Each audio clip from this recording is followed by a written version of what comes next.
Hi, this is Chris Davis of SlashGear, and this is the Samsung Galaxy S3, Samsung's latest Android flagship.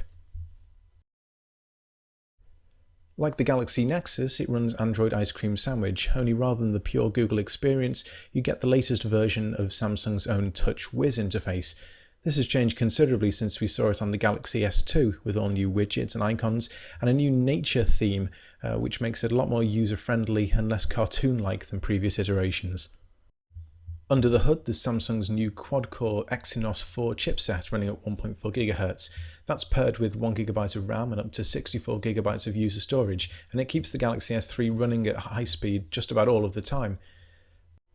It's also used to power Samsung S Voice, a new spoken voice command system similar to Siri on the iPhone 4S.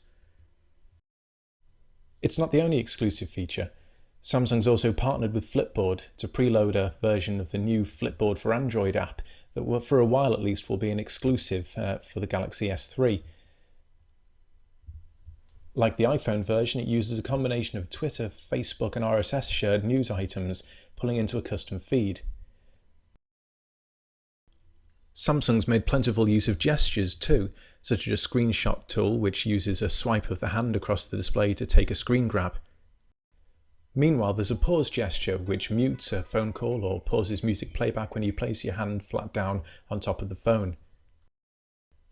It's perhaps the camera though that's the most impressive part of the Galaxy S3, an 8-megapixel unit with autofocus and an LED flash that can also record full HD 1080p video. Samsung's borrowed heavily from its standalone range of digital cameras for the features on the Galaxy S3's camera. So you get single and burst shot, HDR photography, which uses multiple exposures to combine together into one image with more dynamic range, and the ability to take photos while simultaneously recording full HD video. There's no shortage of manual controls either, including white balance and exposure, various effects, and an anti-shake function. The front-facing camera, meanwhile, runs at 1.9 megapixels and also supports HD video capture and video conferencing. Although the megapixel count hasn't increased over the Galaxy S2, overall image quality has. There's a good balance between exposure, contrast and colour in stills, and aside from some autofocus hunting, full HD video looks great too. It's features like Best Photo which really help set the Galaxy S3 apart, however. This takes 8 frames in quick succession and then automatically picks out which it thinks is the best shot based on whether people are smiling, have their eyes open, and the overall exposure and contrast of this frame.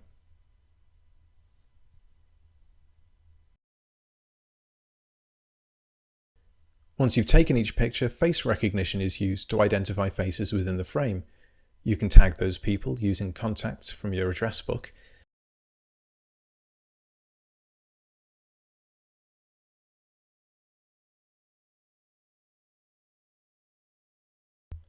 The Galaxy S3 then tries to spot that person in every other photo, floating a quick access shortcut bar to phone them, send them messages and email them, as well as pull in updates from their social networks like Facebook and Twitter.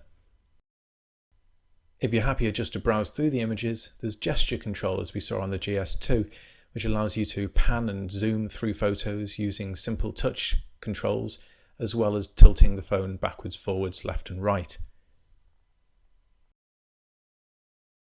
In short, it's a combination of new features and evolved functionality that help keep the Galaxy S3 near the top of the Android tree.